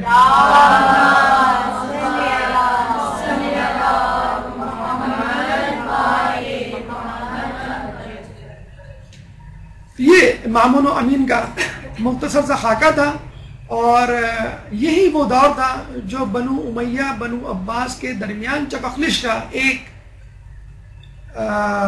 جسے کہتے ہیں کہ شمع یا ایک مثال، ایک جھلکی ہمیں پیش کرتا ہے، جس طرح بنو امیہ بنو عباس کی لڑائی کے درمیان امام کو موقع مل گیا، 5ویں 6ٹھے امام کو اپنی ترویج اور تبلیغ کا، اور تشیع پہ ظلم کم ہو گیا۔ اس طرح مامون اور امین کے درمیان جب جنگ چھڑی تو مامون گھبرا گیا، پریشان ہو گیا، اور اس نے اس گھبراہٹ میں ولی عہدی کا عہدہ جو ہے وہ امام علی رضا کے سپرد کر دیا، تاکہ لوگوں کی مخالفت میں کچھ کمی آ سکے۔ یہ عجیب بات ہے کہ امام کے دور میں بڑے سیاسی نشیب و فریز آئی، ہمارے ہر امام کو کم و بیش، اکثر اماموں کو کم و بیش اپنے سے پچھلے امام کی بنسبت بالکل متضاد حالات کا سامنا کرنا پڑا۔ دیکھیں، ایک بادشاہ ہے، اس کا بیٹا اس کے بعد یعنی اس کا شہزادہ بادشاہ بن جاتا ہے، وہی سلطنت، وہی دربار، وہی وزراء، وہی شورا، وہی دارالخلافہ، وہی عوام الناس، وہی حکمت عملی، وہی دشمن، وہی دوست، کوئی تبدیلی نہیں آتی، لگتی برابر۔ بڑا آسان ہوتا ہے شہزادے کے لیے اپنے باپ یعنی بادشاہ کے طور طریقوں کو جاری رکھنا، کوئی بھی تبدیلی نہیں کرنی، آپ کو ایز اٹ از آگے بڑھانا ہے۔ جس طرح ہمارے یہاں سیاسی تنظیمیں ہوتی ہیں، باپ، اس کے بعد بیٹا، پھر اس کے بعد اس کا بیٹا۔ امام کے ساتھ ایسا نہیں ہوا کرتا تھا۔ ایک تو یہ کہ حکومتوں کے زیر عتاب ہدف بنے ہوئے ہیں زیادتی، ظلم و تشدد کا، اور دوسری طرف متضاد حالات تقریباً ہر امام کو اپنے سے پہلے امام کے مقابلے میں، چنانچہ صورتحال اتنی گھمبیر، اتنی پریشان کور، اتنی مشوش ہوا کرتی تھی کہ لوگ سمجھ نہیں پاتے تھے کہ امام کیا کر رہے ہیں، امام یہ کیوں کر رہے ہیں، اور اسی شک و شبہ میں لوگ امام کا ساتھ دینے سے انکار کر دیا کرتے تھے۔ اور آج بھی لوگوں کا یہی حال ہے کہ گھبراہٹ میں، پریشانی میں، جب وہ مجتہدین کے فتوے دیکھتے ہیں، مختلف حالات میں جو بدل جاتے ہیں، حالات کے پیش نظر نہیں سمجھ پاتے اور بغاوت کو اتراتے ہیں، انکار کر دیتے ہیں، تقلید کے علاوہ اپنی گردن سے اٹھا کے پھینک دیتے ہیں۔ مثلا امام علی نے تلوار نکالی، جنگ جمل، جنگ صفین، جنگ نہروان آپ کے سامنے 4.5 سال کا عرصہ تقریباً میدان جنگ میں گزرا۔ اس کے بعد امام حسن کو کنٹینیو کرنا چاہیے تھی یہ جنگ، عزیمت کا راستہ، امام نے آتے ہی فوراً صلح کر لی، اور آج تک خود غیر تو چھوڑیے، خود اپنے والے صلح امام پر بعض اوقات اعتراض کر بیٹھتے ہیں کہ امام نے صلح کیوں کی، کیا ضرورت تھی، ان کے جد نے تو نہیں کی تھی۔ پھر ہم دیکھتے ہیں امام حسین تلوار لے کے عزیمت کا راستہ اختیار کرتے ہوئے کربلا میں آ جاتے ہیں، خوب واہ ہوتی ہے، لوگ بڑے خوش ہوتے ہیں، گریہ ہوتا ہے، اور خوش ہوتے ہیں کہ ہمارے امام نے سر داد نہ داد دست یزید کہ سر دے دیا لیکن اپنا ہاتھ بیعت کے لیے نہیں دیا۔ لیکن اس کے بعد جو امام، ہمارے چوتھے امام آتے ہیں، ان سے توقع کی جاتی ہے کہ اب یہ بدلہ لیں گے، اور ان سے زیادہ بدلہ لینے کا سزاوار کون ہو سکتا ہے کہ جس نے اپنی آنکھوں سے کربلا کے میدان میں 72 ٹکڑوں کو کٹتے ہوئے، زمین پہ تڑپتے ہوئے، جان دیتے ہوئے دیکھا، جس نے اپنی خواتین کو بے مقنع و چادر شام کے بازاروں میں، کوفہ کی گلیوں میں ذلیل ہوتے ہوئے دیکھا۔ ان سے زیادہ سزاوار کون ہو سکتا بدلہ لینے کا؟ لیکن ہم دیکھتے ہیں ان کی ساری بقیہ زندگی 35 سال دعا، اذکار، استغفار اور عبادت میں گزر جاتی ہے۔ اعتراض اٹھتا ہے کہ بھائی کربلا کا بدلہ کیوں نہیں لیا انہوں نے؟ اس کے بعد ہم دیکھتے ہیں 5ویں اور 6ٹھے امام تقریباً دونوں کو ایک ہی ماحول ملتا ہے، بنو امیہ بنو عباس کی جنگ اور ایک فری ہینڈ، بلکہ دونوں بنو امیہ بنو عباس باری باری آتے ہیں اماموں کے پاس کہ آپ ہمارا ساتھ دیجئے، ہم آپ کو خلیفہ بنائیں گے۔ امام نے کسی کی بات پر دھیان نہیں دیا، چاہتے تو بہت سنہری موقع تھا جس سے وہ فائدہ اٹھا سکتے تھے۔ امام نے دعوت و تبلیغ اور تدریس پہ توجہ دی۔ اس کے بعد 7ویں امام کو ایسے ہی ماحول ملنا چاہیے تھا، لیکن بنو عباس کے آتے ہی ان کے تیور بدل گئے۔ کہا تھا کہ ہم اہل بیت کا بدلہ لیں گے، لیکن خود اہل بیت کو ہدف بنانا انہوں نے شروع کر دیا، کیونکہ وہی ذہنی جسے کہتے ہیں کہ پریشانی بنو امیہ والی کہ ہم نے یہ خلافت اہل بیت سے چھینی ہے، چنانچہ وہ اس کے زیادہ حقدار ہیں، ہمیں چاہیے کہ ان کو ہم اتنا پریشان کریں کہ وہ خلافت کو بھول جائیں، اپنی جان بچانے کی فکر میں رہیں۔ جیسے مثال بڑی عجیب سی ہے لیکن بالکل صحیح آتی ہے ہمارے حالات پر، کہ پاکستان والوں کو بجلی، پانی، مہنگائی، قتل و غارت میں اتنا مصروف رکھو کہ یہ ترقی کی سوچ ہی نہ سکے، مسلمانوں میں اتنا تفرقہ ڈال دو کہ یہ اتحاد اور غلبے کی نہ سوچ سکے۔ تو ساتویں امام کو پھر دوبارہ وہی صورتحال کا سامنا، کوئی فری ہینڈ نہیں، بلکہ 14 سال قید، ایسے قید خانے میں جہاں پہ امام نہ سیدھے کھڑے ہو سکتے تھے نہ بیٹھ سکتے تھے۔ اس کے بعد 8ویں امام کو بھی قید میں ڈالنا چاہیے تھا، 14 سال نہیں تو 10 سال 15 سال، لیکن ہم دیکھتے ہیں کہ امام کو ایک دم سے ولی عہدی کا جو ہے وہ عہدہ دے دیا گیا، ولی عہد بنا دیا گیا۔ اتنی عزت کہ اپنی بیٹی کی شادی جو ہے وہ مامون نے کر دی اور ولی عہد بنا دیا، اور اتنا بڑا مقام دیا کہ جسے کہتے ہیں پوری دنیا میں کم از کم اسلامی مملکت میں ڈنکا بج گیا۔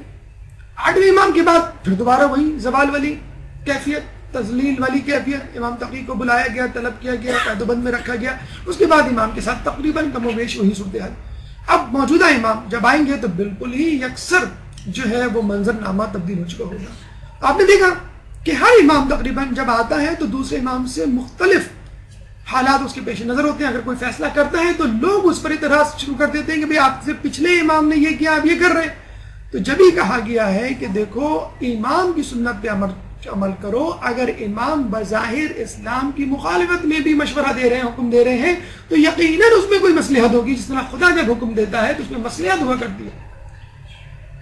چنانچہ امام کو بہت ہی عجیب و غریب حالات کا سامنا کرنا پڑا، اور ان حالات میں امام نے ولی عہدی کا جو ہے وہ عہدہ قبول کیا۔ اس سیاسی نشیب و فراز میں دو ہمارے مختلف ائمہ کو سہنے پڑے کہ کبھی عزیمت، کبھی مصالحت، کبھی دشمنی، کبھی دوست۔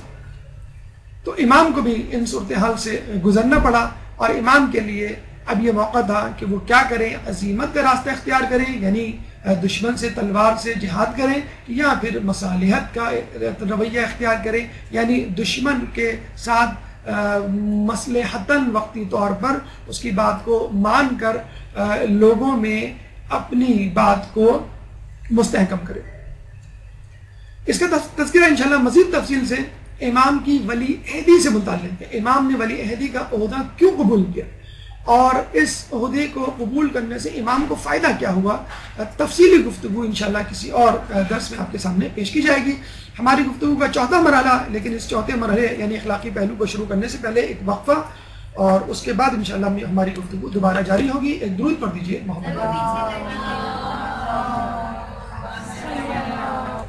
اعوذ باللہ من الشیطان الرجیم، بسم اللہ الرحمن الرحیم۔ گفتگو کا سلسلہ ہم وہیں سے شروع کرتے ہیں جہاں سے ہم نے چھوڑا تھا۔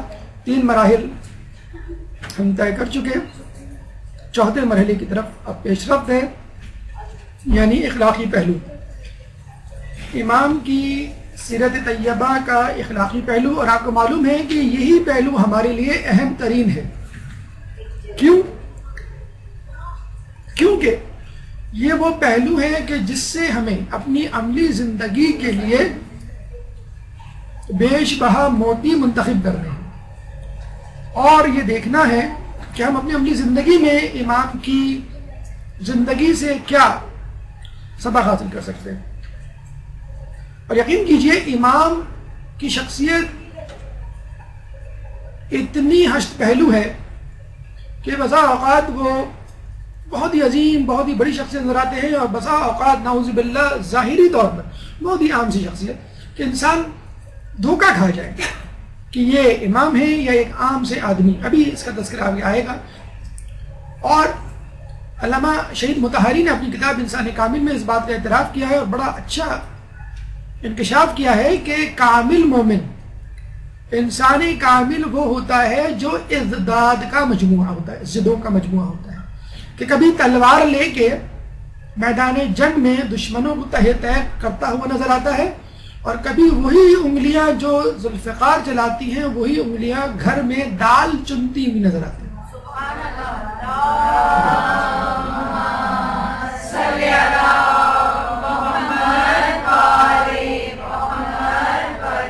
دیکھا آپ نے ازداد کا مجموعہ ہے، ضدوں کا مجموعہ ہے کہ نظر نہیں آتا؟ کہیں دشمنوں کے ساتھ اس طرح کا رویہ کہ لوگ دشمن کو دوست سمجھنے لگے، اور دوستوں کے ساتھ اس طرح کا رویہ کہ دشمن سمجھنے لگے۔ عدل کی بات آئے، خدا کے سامنے جواب دہی کی بات آئے، تو ایک شخص اپنے بھائی کو قرض لینے کے لیے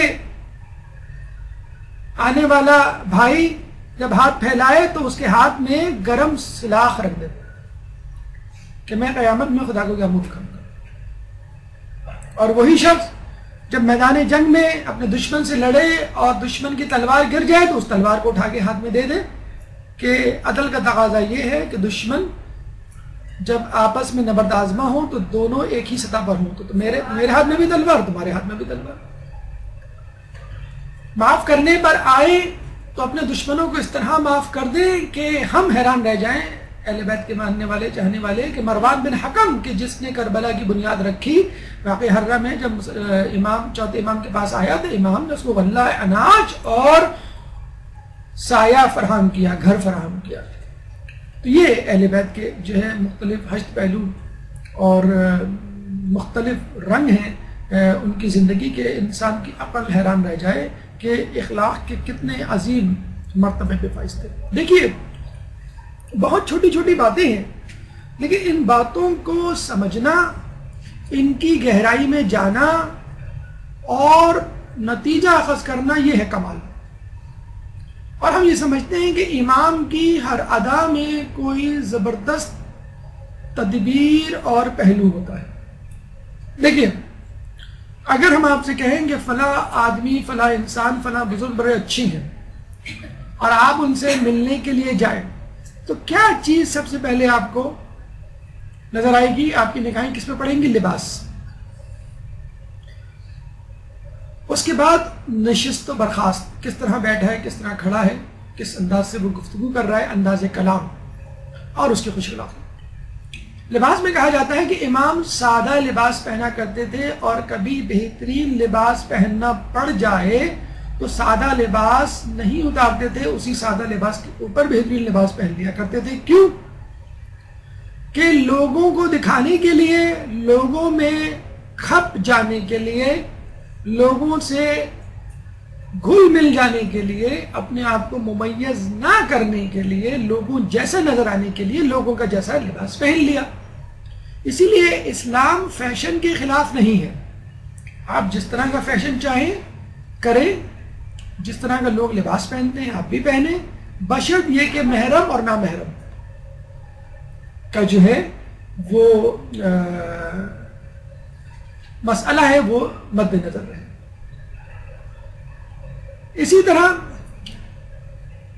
زندگی کے اور شعبہ جات میں جس طرح لوگ رہ رہے ہیں آپ بھی رہ سکتے ہیں، بشرط یہ کہ وہ چیزیں اللہ کی اور آپ کی راہ میں رکاوٹ نہ بنے، اللہ اور آپ کے درمیان رکاوٹ نہ بنے۔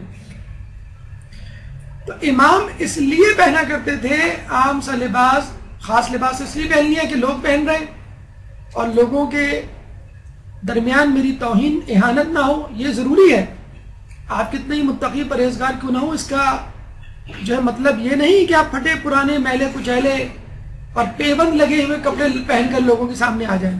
معاشرے کے مطابق یا موجودہ اصطلاح میں فیشن کے مطابق کپڑے پہننا اور اپنی شان کو مد نظر رکھتے ہوئے کپڑے پہننا، اسلام اس بات کو پسند کرتا ہے کہ آپ اپنے سٹیٹس کے اعتبار سے کپڑے پہنیں۔ کوئی ہو سکتا ہے کہ 5000 کا جوڑا آپ کے لیے نارمل ہو اور ایک آدمی کے لیے ایکسپینسو ہو، تو وہ آپ پہ اعتراض نہیں کر سکتا کہ بھئی آپ نے اسراف کیا ہے اور آپ کو مجھ جیسا 500 روپے والا جوڑا پہننا چاہیے۔ آپ کی اوقات 5000 والی ہے، اس کی اوقات 500 والی ہے، یہ عین ممکن ہے۔ معاشرے میں مختلف قسم کے سٹیٹس کے لوگ نظر آئیں گے، اس کا مطلب یہ نہیں کہ آپ کسی حسد میں مبتلا ہو جائیں۔ اگر آپ برداشت کر سکتے ہیں، آپ کی جیب اجازت دیتی ہے، ٹھیک ہے آپ ایسے کپڑے پہنے، نہیں اجازت دے سکتی اور ایسا کپڑا پہن کے آ جائیں کہ لوگ سمجھیں کہ شاید آپ نے گھر کی کوئی چیز بیچی ہے اور پھر یہ جوڑا خریدا ہے، تو بڑا جسے کہتے ہیں کہ عجیب سا لگے گا۔ اندر عام لباس کیوں پہنتے تھے؟ تاکہ اپنے نفس کو ذلیل کر سکیں. اسی طرح کا معاملہ سفیان ثوری اور ہمارے چھٹے امام امام جعفر صادق علیہ السلام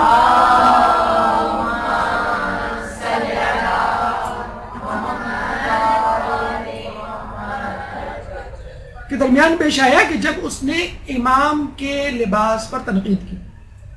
امام ایک اچھا خوشنما لباس پہنے ہوئے تھے. ہم نے آپ کو بتایا کہ 5ویں 6 7ویں 8ویں امام کے درمیان جو ہے کے دوران جو اسلامی حکومت تھی اور جو مسلمان تھے وہ بہت خوشحال تھے. مطلب بغداد ایسا تھا جیسے اس وقت کا لندن، اس وقت کا نیو یارک. ایران، عراق اور حجاز ایسے تھے جیسے اس وقت یو کے، یو ایس اے اور کینیڈا. جس طرح آج لوگ تڑپتے ہیں نا امیگریشن کے لیے، امریکہ کینیڈا کی اور یو کے کی، اس طرح اس زمانے میں لوگ تڑپتے تھے ان ممالک میں آنے کے لیے. اور جس طرح آج ہم منہ ٹیڑھا کر کے انگلش بولتے ہیں اور امریکن ایکسنٹ میں بہت تکبر اور فخر محسوس کرتے ہیں، اس زمانے میں عربی بول کے لوگ فخر محسوس کیا کرتے تھے، عربی لباس پہن کے فخر محسوس کیا کرتے تھے. وہ الگ بات ہے کہ ہمیں جو ہے وہ پرانی تاریخ یاد نہیں رہتی، یہ ایسے ہی ہے. اور جب انشاءاللہ امام آئیں گے پھر آپ دیکھیں گے بغداد جب دارالخلافہ بنے گا تو لوگ اسی طرح گرین کارڈ کے لیے تڑپیں گے. تو اچھا ہے بغداد کے بہت سارے ویزے لگا لیں اور کازمین چلے جائیں تاکہ امام کو کہہ سکے دیکھیں ہم یہاں بہت مرتبہ آ چکے ہیں، یہاں کی نیشنلٹی آپ دے دیں. ایک درود پڑھتے محمد علیہ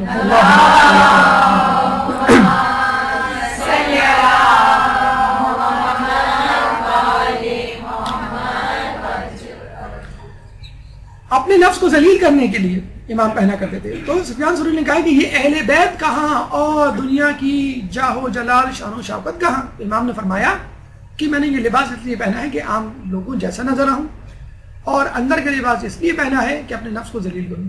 پھر امام نے اس کے لباس کو، جو اس نے ایک عام لباس پہنا ہوا تھا، اس کو پکڑا اور اس کو اس کے اندر کا لباس دکھایا کہ جس میں وہ ایک بہترین لباس پہنا ہوا تھا اندر. تو اس کو بتلایا کہ تو نے لوگوں پر اپنے زہد کا روب ڈالنے کے لیے ایک عام سا لباس پہنا ہوا ہے باہر، اور اپنے نفس کو خوش کرنے کے لیے اندر بہترین لباس پہنا ہوا ہے. تو دیکھیں کتنا بڑا فرق ہے امام کی سیرت میں اور دیگر قسم کے لوگوں میں جو بظاہر اپنے آپ کو زاہد اور تارک دنیا بنانے پر دکھانے پہ تلے ہوئے. تو اب آپ سے اس سے نتیجہ اخذ کیجئے. ہمارے یہاں کے لوگ جب لیوائس کی جینز اور گوسی کی ٹی شرٹ اور کیٹ کا کیپ، ایڈیڈاس کے شوز اور کیلوین کلین کا پرس پہن کے جب نکلتے ہیں تو آپ دیکھیے ان کی چال ڈھال، رنگ، اعتبار میں فرق آ جاتا ہے. کوارٹز کی آپ گھڑی پہن لیں، بار بار جو ہے آپ گھڑی کو دیکھ رہے ہیں ٹائم کیا ہوا ہے، لوگوں سے پوچھ رہے ہیں.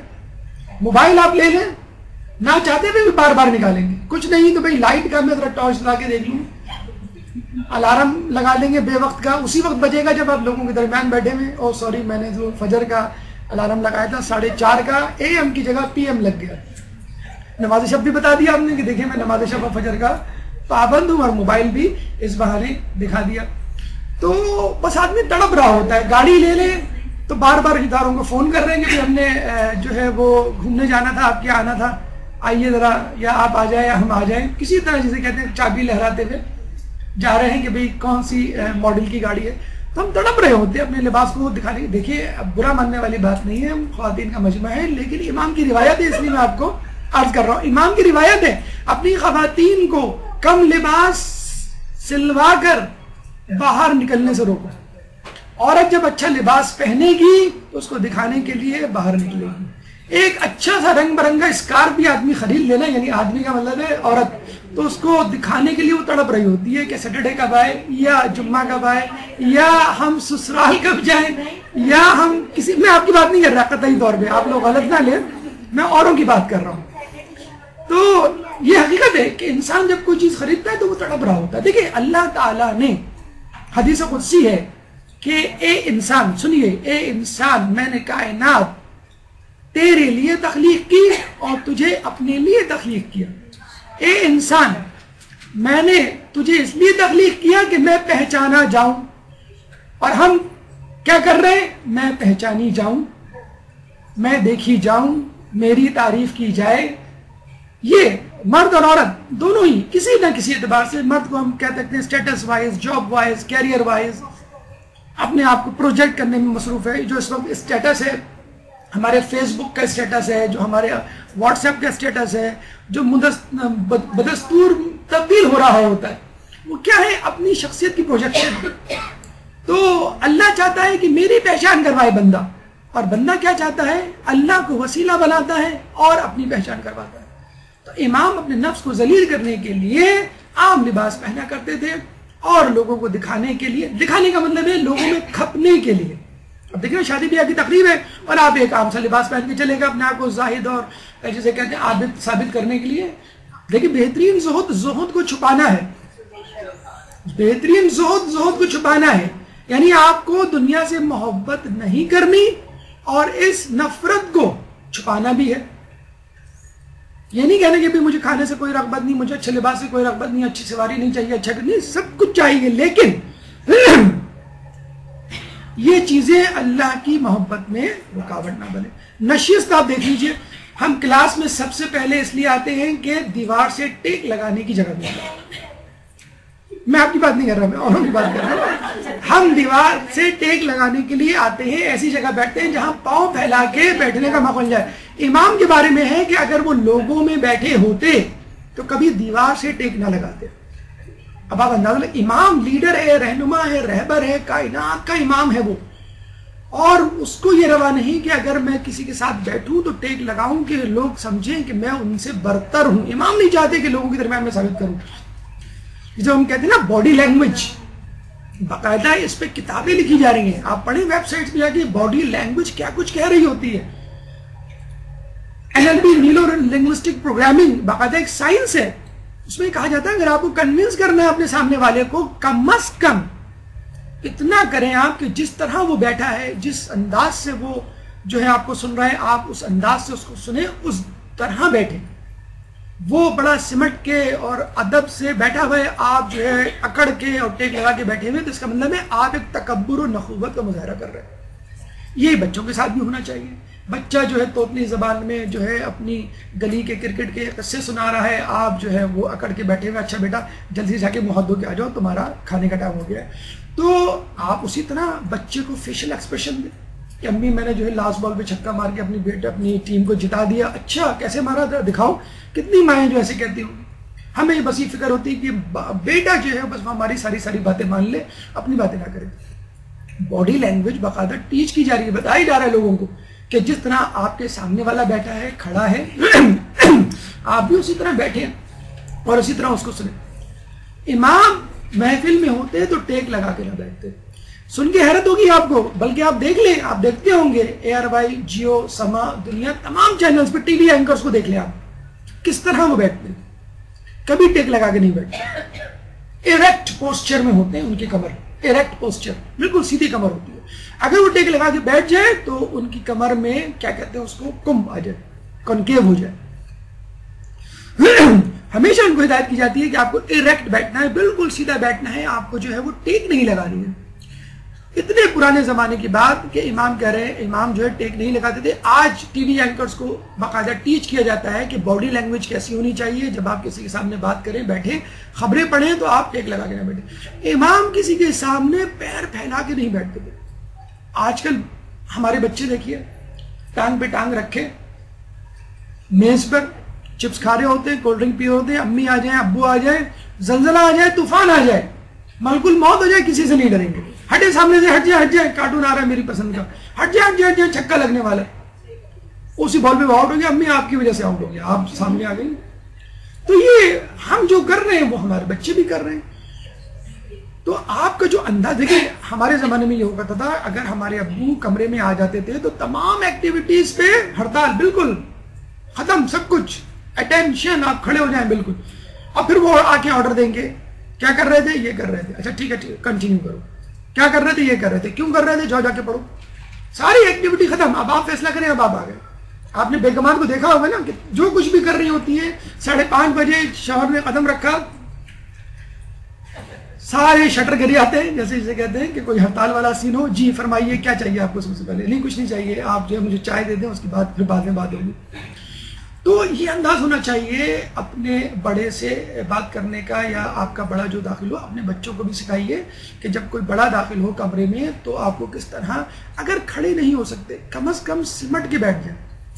باقاعدہ ہدایت کی گئی ہے حدیثوں میں کہ اگر آپ کسی محفل میں بیٹھے ہیں اور کوئی شخص سامنے آ کے آپ کے پاس بیٹھے، چاہے جگہ ہی کیوں نہ ہو، آپ اس طرح اپنی جگہ سے سرک جائیں کہ اس کو محسوس ہو کہ آپ اس کو جگہ دے رہے ہیں۔ اور ہمارے یہاں کیا ہوتا ہے، دروازہ کھلا، کسی کو لگا، اس نے منہ بنایا، کہا ذرا سے ادھر ہو جائے گا، آپ چلی جائیں وہاں پر، آپ کیوں یہاں کھڑی ہوئے، آپ چلی جائیں وہاں پر۔ تو یہ دیکھیں، یہ اخلاق ہے، یہ آپ کی سٹنگ دیکھیں۔ باقاعدہ ایک، مجھے ابھی اس وقت یاد نہیں آ رہا، باقاعدہ ایک میڈیکل وہ ہے، برانچ ہے آلٹرنیٹیو میڈیسن کی، جس میں جیسچرز، پوسچرز کے ذریعے بتایا جاتا ہے بیٹھنے کا انداز، کھڑے ہونے کا انداز، سونے کا انداز، اور اس سے باقاعدہ علاج کیا جاتا ہے آپ کی بیماری کا۔ تو یہ جو پوسچر، یہ جیسچر، یہ جو فیشل ایکسپریشن، ابھی انشاءاللہ کبھی آپ کی ذاکری کی کلاس ہو تو ہم آپ کو بتائیں گے، یہ تو باڈی لینگویج ہوتی ہے، ایک فیشل ایکسپریشن ہوتا ہے، ایک آئی موومنٹ ہوتی ہے، پھر اس کے بعد آپ کی جو ہے وہ ہاتھوں اور پیروں کی موومنٹ ہوتی ہے۔ یہ جو باڈی لینگویج ہوتی ہے وہ بھی میسج دے رہی ہوتی ہے آپ کے سامنے والے کو کہ آپ جو ہے اس سے ایگری کرتے ہیں، نہیں کرتے، آپ اس کی حمایت میں ہیں یا مخالفت میں ہیں، آپ جو کہہ رہے ہیں اس کو وہ بات پسند آ رہی ہے یا نہیں آ رہی ہے۔ تو باڈی لینگویج بہت کچھ سکھاتی ہے۔ ہمارے عالم دین تھے مقدس اردبیلی، 40 سال تک پیر پھیلا کے نہیں سوئے، لیٹ الون سٹنگ، بیٹھنا تو دور کی بات ہے، ہم 1 گھنٹہ 2 گھنٹے پیر سمٹ کر کے نہیں بیٹھ سکتے، سمیٹ کر کے، چاہے امی کیوں نہ بیٹھی ہوں، ساس بیٹھی ہوں تو کوئی مسئلہ نہیں، امی بھی بیٹھی ہوں تو ہم پیر جو ہے وہ سمیٹ کے نہیں بیٹھ سکتے۔ 15 منٹ بعد، آدھے گھنٹے بعد 45 ڈگری ادھر ادھر کہیں ہو کر ہم پیر اپنے لمبے۔ مقدس اردبیلی نے 40 سال تک نیند اس حالت میں کی کہ پیر سکیڑ کے بیٹھے، پاؤں پھیلا کے نہیں، کیونکہ وہ اپنے آپ کو زمانے کے امام کے سامنے حاضر و ناظر جانتے تھے۔ یہ ہے انداز زندگی گزارنے کا۔ ہم جو ہے وہ گناہ کر رہے ہوتے ہیں اور اپنے سامنے اپنے امام کو نہیں پاتے اور کہتے ہیں کہ کوئی ہمیں نہیں دے گا۔ انداز کلام بڑے مزے سے ہم فیس بک پہ، ٹویٹر پہ، انٹرنیٹ پہ، چیٹنگ ویب سائٹس پہ لکھ دیتے ہیں LOL، لول۔ کیا ہوتا ہے لول؟ نہیں پتا آپ لوگوں کو؟ بڑی اچھی بات ہے۔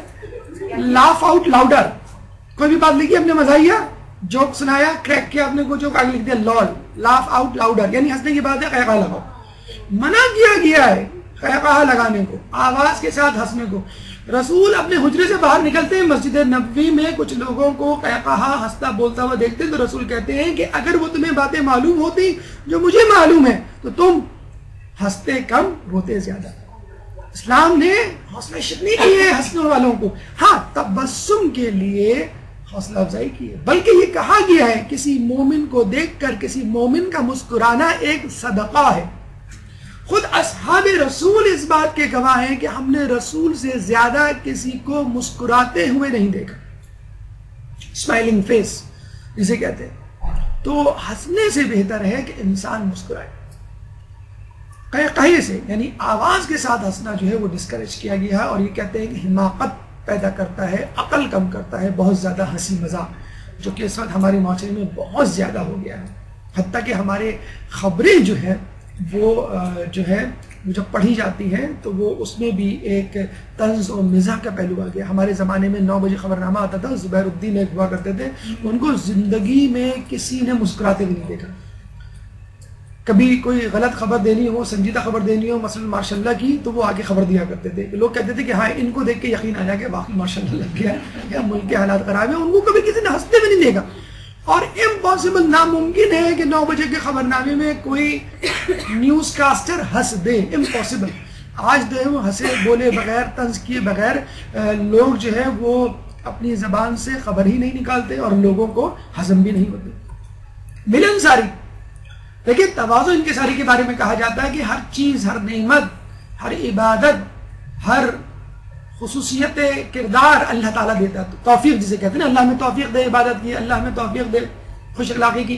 ملنساری، تواضع انکساری ایک ایسا پہلو ہے، ایک ایسی خصوصیت ہے جو انسان کو خود پیدا کرنی پڑتی ہے۔ امام اس زمانے میں حمام جو تھے وہ باہر ہوا کرتے تھے، لوگ نہانے کے لیے باہر حمام جایا کرتے تھے۔ آج کل سوئمنگ پول ہے، لوگ نہانے کے لیے سوئمنگ پول جاتے ہیں، سوئمنگ کرنے کے لیے، اس زمانے میں لوگ نہانے کے لیے، گھروں میں حمام خانے نہیں ہوتے تھے، تو گئے امام، تو ایک شخص جو ان کو پہچانتا نہیں تھا کہا کہ ذرا میری پیٹھ کھجا دینا، میری پیٹھ صاف کر دینا، اور امام بغیر کسی تردد کے اس کی پیٹھ کھجانے لگے، اس کی پیٹھ صاف کرنے لگے، یعنی میل صاف کرنے لگے. خدا نہ خاصہ کسی نے دیکھا اس شخص کو سمجھایا تجھے نہیں معلوم یہ کون ہے؟ اپنے وقت کے امام اور بڑے آرام سے لوگوں کی خدمت کر رہے ہیں. اور اگر ہم رستے میں چلیں، ابھی آپ ہی کوریڈور میں کوئی چاکلیٹ کا ریپر نظر آ جائے، کوئی چپس کا پیکٹ کوئی پھینک دے، پہلے تو ہاتھ لگا کے دیکھیں گے پھولا ہوا ہے یا پچکا ہوا ہے. اگر پھولا ہوا ہے بھرا ہوا ہے تو خاموشی سے رکھیے، اگر پچکا ہوا ہے تو بھائی یہ دیکھیں کہ لوگ کیسے ڈال دیتے ہیں، بھائی ادھر آئے فلاں کو بلائے، یہ اٹھائیں یہاں سے. تو یہ ہماری جسے کہتے ہیں کہ وہ حالت ہو گئی ہے کہ اپنا ریپر تو ہم خود ہی پھینکیں گے اور دوسروں کا بھی جو ہے ہم نہیں اٹھائیں گے. شان کے خلاف سمجھتے ہیں ہم. تو امام جو ہے وہ عام کام کرنے میں کوئی جسے کہتے ہیں کہ آر یا شرمندگی محسوس نہیں کیا کرتے. مزید غریب ہو تو ہمیں پتہ چلتا ہے کہ کم سویا کرتے تھے، غلاموں کے ساتھ کھانا کھایا کرتے تھے، ہر مہینے 3 روزے رکھا کرتے تھے. رکھ تو وہ پوری عمر اور پورے مہینے کے رکھ سکتے تھے روزے، لیکن ہماری آسانی کے لیے، یہ میں نے پہلے بھی آپ کو بتایا تھا کہ کم از کم مہینے میں 3 روزے کی عادت ڈالیں، اور 1 روزے کا مطلب 10 روزے، کیونکہ اللہ تعالیٰ قرآن میں فرماتا ہے کہ میں 1 نیکی کے بدلے 10 نیکی کے برابر اجر دوں گا. پہلی جمعرات مہینے کی، آخری جمعرات مہینے کی، اور درمیانہ بدھ جو کہ 10 تاریخ کے بعد آتا ہے، پہلا بدھ 10 تاریخ کے بعد پہلا بدھ. یہ 3 مستحب روزے ہیں. اگر ان روزوں میں آسانی نہیں ہے آپ کے لیے، یعنی جانا پڑتا ہے کہیں، گھومنا پڑتا ہے، تو ایک الگ بات ہے. اگر آپ صاحب خانہ ہیں یعنی خاتون خانہ ہیں تو آپ کے لیے چندہ مشکل نہیں ہونا چاہیے روزے رکھنا. ورنہ جب بھی موقع ملے کم از کم مہینے میں 3 روزے، مدرسے کی طالبہ ہونے کے ناطے کم از کم یہ دقت زحمت برداشت کر سکیں تاکہ تعلیم کے ساتھ ساتھ آپ کا تقویٰ جو ہے وہ مکمل ہو سکے. امام سے کسی نے پوچھا کہ ہم میوہ کھا کے کچھ بچا ہوا پھینک دیتے، امام نے سختی سے منع کیا. اور اکثر ہماری عادت ہے، ہمارے بچوں کی عادت ہے کہ وہ پیزا بھی کھائیں گے تو اس کا کرسٹ چھوڑ دیں گے. اب پیزا ہٹ والوں نے اس کرسٹ میں جو ہے وہ چیز ڈالنا شروع کیا. خدا کے واسطے اس کو کھا لو، اس کو چھوڑو لو. جب بھی جو ہے وہ ڈیل لگتی ہے بوفے کی تو مین پیس کھا کے مسالے والا جو کرسٹ اور برگر کے وہ جو کنارے کی چیزیں ہیں، یا گھر میں جو روٹیاں کھاتے ہیں وہ جو موٹا کنارہ ہوتا ہے اس کو لوگ چھوڑ دیا کرتے ہیں. اگر سبزی گوشت پکا ہوگا تو بچے جو ہے وہ گوشت کھا لیں گے، سبزی چھوڑ دیں گے. اسی طرح دعوتوں میں آپ دیکھ لیں ہمارے یہاں کتنا اسراف ہوتا ہے. آدھی پلیٹ کا جو ہے کھانا جو ہے وہ لوگ چھوڑ دیتے ہیں، اور پلیٹوں میں ماشاءاللہ نکالتے ایسے ہیں کہ ایک صاحب اپنی پلیٹ میں کھانا نکال کے لائے، ٹیبل پہ جیسے بیٹھے بہت سارے لوگ آگے ان کی پلیٹ سے نکالنے کے لیے. کہا کیا ہوا؟ کہ ہم سمجھے یہ ڈش ہے، ہم سمجھے کہ یہ ڈش ہے، سوری ہم یہ آپ اپنے لیے نکال کے لائے. جی میں اپنے لیے نکال کے لایا. برے وقتوں کا پتہ نہیں کہ میں دوسری مرتبہ جاؤں تو کھانا ملے یا نہ ملے. میں کھٹا نکال کے لیے آیا کہ دعوت ختم ہونے تک اس پہ اکتفا کروں گا، اور ہو سکا تو میں اپنے بچوں کو بھی کھلا دوں گا، اور اگر فون کال آ گئی تو زنان خانے میں بیگم کے پاس بھی بھیج دوں گا. میں نہیں چاہتا کہ وقت سے پہلے جو ہے یہ کھانا بنے. تو یہ ہمارے حالات ہیں، اور جس طرح جو ہے اس کو ویسٹ کیا جاتا ہے. ابھی ایک کلپ دیکھ رہا تھا میں باہر کی، تو اس میں بتایا جا رہا تھا کہ تقریباً فقط آئرلینڈ میں $200 ملین کا کھانا جو ہے وہ ضائع ہوتا ہے. اتنا زیادہ، آپ کسی باہر کے آنے والے شخص سے پوچھیں تو وہ آپ کو بتائے گا اتنا ضائع ہوتا ہے کھانا کہ بتا نہیں سکتے آپ. لوگ کھانا خریدتے ہیں، آدھا کھاتے ہیں اور پھینک دیتے ہیں. اور وہاں تو کھانا کیا، مطلب لباس، فرنیچر، گھڑی، عام چیزیں لوگ جو ہے وہ سڑکوں پہ، ڈسٹ بن تو نہیں کہہ سکتے، کبرڈز لگی ہوئی ہوتی ہیں، ان کبرڈز میں لوگ جو ہیں وہ چیزیں رکھ دیتے ہیں. اور کبھی آپ کھول لیں اگر غلطی سے، اگر آپ کبھی جائیں اور کھول لیں تو آپ کو پتہ چلے گا کہ میں شاید یہ چیز ڈپارٹمنٹ میں آ گئی ہوں یا کسی شاپنگ سینٹر میں، کہ ایسی چیزیں بالکل لگے کہ نہیں. وہاں آپ کی مطلب پرچیزنگ پاور زیادہ ہوتی ہے تو لوگ پھینک دیتے ہیں اور تاکہ دوسرے لوگ جو ہیں وہ استعمال کر لیں. امام ششم سے کسی نے پوچھا کہ اسراف کسے کہتے ہیں. آپ سنیے، غور سے سنیے، یہ آپ اور ہمارے لیے میسیج ہے. ہم دن میں یہ کام کتنا کرتے ہیں، اور آج جا کے آپ اپنے اوپر نگاہ ڈالیں، احتساب کریں. امام سے پوچھا اسراف کسے کہتے ہیں. امام نے کہا کہ تم پانی پیو اور گلاس میں تھوڑا سا پانی بچا دو، یہ اسراف ہے. ارے ہم تو پوری آدھی کولڈ ڈرنک بچا دیتے ہیں، کہ لوگ کیا کہیں گے اتنے نیتیں ہیں کہ پورا ایک ایک گھٹ بھی آپ پی گئے, کچھ بھی نہیں بچایا. یہ عجیب انداز ہے لوگوں کا. آپ کسی کے جائیں ضروری ہے کچھ بچانا پلیٹ میں, کیوں؟ لوگ سمجھیں گے کھانا کھا کے نہیں آئے اپنے گھر سے, اتنے بھوکے. تو کولڈ ڈرنک تو بہت دور کی بات, امام تو کہہ رہے ہیں کہ اگر پانی گلاس میں تھوڑا سا بچا دو تو یہ بھی اسراف ہے. امام نے سختی سے منع کیا ہے کہ جب بھی کھانا کھائیں اس کو چھوڑ دیں, یا میوہ کھائیں تو اس کو جو ہے وہ آدھا کھا کے پھینک دیں. بلکہ یہ بھی کہا گیا ہے کہ اگر میوے کا بیج جو نہ کھایا جا سکے, مثلا کھجور کا بیج آپ نہیں کھا سکتے گٹھلی, تو اس کو ایسی جگہ پھینکو جہاں امکان ہو کہ وہ گٹھلی دوبارہ اگ سکے. دیکھیں آپ, یہ ہے ری سائیکلنگ. مغرب میں جو ری سائیکلنگ پہ توجہ دی جاتی ہے کہ آپ جو ٹن پیک ہیں یا پلاسٹک کی بوٹلز ہیں یا جتنی بھی چیزیں آپ استعمال کرتے ہیں اس کو احتیاط سے آپ جو ہے وہ اپنے ڈسٹ بن میں ڈالیں تاکہ ری سائیکل ہو سکے. انگلینڈ میں باقاعدہ 3 کوڑے دان ہوتے ہیں, 3, یلو, گرین, بلو, مختلف کلرز کے. ایک میں کچن کا کچرا ہوتا ہے جس میں ریپرز, بسکٹ کے ڈبے وغیرہ ہوتے ہیں. ایک میں کوڑا جو گھر کا ہوتا ہے وہ ہوتا ہے. ایک میں لکوڈز ہوتے ہیں. اور اگر آپ نے متعلقہ ڈبے میں متعلقہ کوڑا نہیں ڈالا, یعنی لکوڈ کا کوڑا جو ہے آپ نے ریپرز میں ڈال دیا, ریپرز کا کوڑا جو ہے کچن کے گاربیج میں ڈال دیا, تو آپ کے میونسپل کمیٹی والے آ کے آپ کے گھر کے باہر کا جو کوڑے دان ہے وہ صاف نہیں کریں گے. وہ پورے مہینے پڑا رہے گا, سڑتا رہے گا. جب آپ فون کریں گے تو وہ آئیں گے, آپ کو بتائیں گے کہ آپ نے غلط جگہ پر, غلط ڈسٹ بن میں غلط چیز ڈال دی ہے. تو ہم یہاں پر ماشاءاللہ کوڑے کو استعمال ہی نہیں کرتے ہیں, بہت نیٹ اینڈ کلین رکھتے ہیں کوڑے دان کو, ڈسٹ بن کو. کیا ضرورت ہے کوڑے دان میں کوئی چیز ڈالنے کی؟ خواتین جو ہیں وہ بال بناتی ہیں اور پردہ ہٹایا اور کھڑکی سے باہر جو ہے وہ بال اور جو بھی چیزیں ہوتی ہیں وہ پھینک دیتی ہیں. کیا ارے گلی میں جائے گا نا, ارے گلی میں جائے گا تو گلی والے بھی تو ہیں, وہ بھی تو ڈسٹرب ہوں گے. جو مکھی مچھر جو پیدا ہوں گی, آپ ریپر یا کھانے کی چیز جو آپ باہر گندی گلی سے کہتے ہیں, ہمارے یہاں ایک وہ ہے فلیٹوں کے درمیان جو گندی گلی یا پتلی گلی ہوتی ہے, وہ آپ دیکھ لیں کسی دن آپ جا کر کہ کیا حال ہوتا ہے. تو اس میں جو مکھی مچھر, جو ڈینگی فیور, وائرل فیور جو پیدا ہوتے ہیں انہیں چیزوں سے پیدا ہوتے ہیں.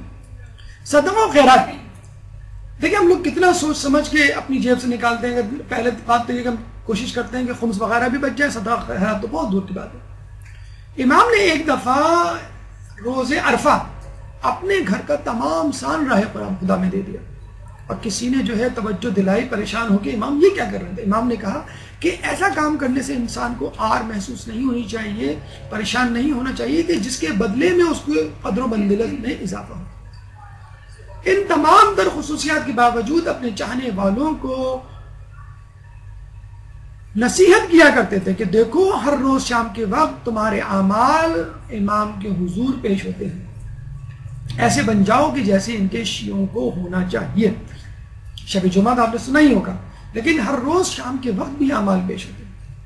اگر انسان جو ہے یہ وتیرہ اپنا لے کہ روزانہ اپنے آپ کو شام تک بخشوا لے, یا گناہ کرے تو اس کی مغفرت کروا لے, تو شام تک کم از کم جو ہے انسان اللہ کے حضور, اپنے امام کے حضور سرخر ہو سکتا ہے. تو ہفتے وار نہیں, سالانہ نہیں, بلکہ یومیہ طور پہ اپنے احتساب کا اہتمام کیجئے, اور یہ ذہن میں رکھیے مغربین سے پہلے یعنی شام کے وقت آپ کے اعمال جو ہے وہ امام کے سامنے پیش ہوں گے. اعترافات, امام کی شخصیت کا اعتراف نہ صرف شیعہ ان کے ماننے والوں بلکہ اغیار نے بھی کیا ہے. ابن حجر اسقلانی مشہور اہل سنت کے عالم دین, آپ کہتے ہیں کہ آپ تمام لوگوں میں جلیل القدر اور عظیم المرتبت تھے, یعنی آپ کی شخصیت تمام لوگوں میں برتر و افضل اور عظیم تھی. یہ اعتراف جو ایک غیر شیعہ فرد نے بھی آپ کے سامنے کیا, بلکہ حجر اسقلانی کی ایک کتاب ہے سوائق المحرقہ, جس میں اصحاب رسول پر ایک باب باندھا ہے. اور جب علی کے فضائل کی باری آئی تو یہ لکھا ہے کہ جتنی فضیلتوں کی روایات امام علی, حضرت علی سے منقول ہیں, منسوب ہیں, کے بارے میں منسوب ہیں, کے بارے میں منقول ہیں, اتنی روایات کسی بھی صحابی رسول سے منسوب نہیں. بہت بڑے عالم دین, ان کا یہ جسے کہتے ہیں اعتراف, اور خود امام رضا کے بارے میں اعتراف کہ آپ تمام لوگوں میں جلیل القدر اور عظیم المرتبت تھے.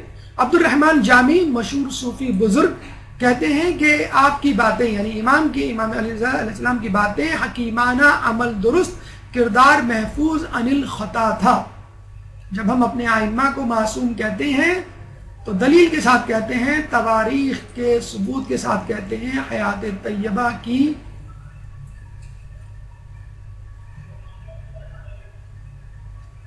باتوں کو مد نظر کہتے ہیں کہ اگر آپ چاہیں تو تاریخ سے، ان کی سیرت سے کوئی ایسا واقعہ پیش کرتے ہیں جس سے ان کی خطا ثابت ہو جائے۔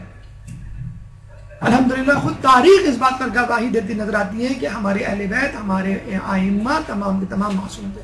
مولوی مبین حنفی جن کی کتاب وسیلۃ النجات مشہور تاریخ کی کتاب ہے، آپ فرماتے ہیں آپ کو وراثت میں علم ما کان وما یکون عطا ہوا تھا،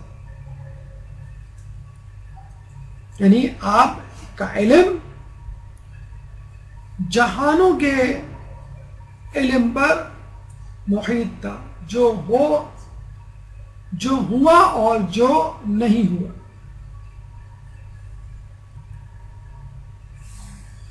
کرامات کے حوالے سے گفتگو انشاءاللہ موقع ملا تو ہم آئندہ کبھی کریں گے، کیونکہ آپ کا وقت مکمل ہو گیا ہے۔ جس حساب سے ہم مواد لائے تھے لگ یہی رہا ہے کہ شاید یہ 4 نشستوں پہ یہ گفتگو مکمل ہو، تو چلیں اس کو ہم یہاں رکھتے ہیں۔ اگر ممکن ہوا تو اگلے ہفتے، کیونکہ 23 ذی الحج بھی ان کی ذی القعدہ بھی ان کی شہادت ہے، اگر نہ ہوا تو کسی اور وقت انشاءاللہ آپ کی حیات طیبہ کے حوالے سے اس گفتگو کو مکمل کر دیں گے۔ اس گفتگو اب تک کی گفتگو سے متعلق اگر آپ کے ذہن میں کوئی سوال ہے تو آپ کر سکتے ہیں۔ اس سے پہلے ایک درود پڑھ دیجئے محمد والے پر۔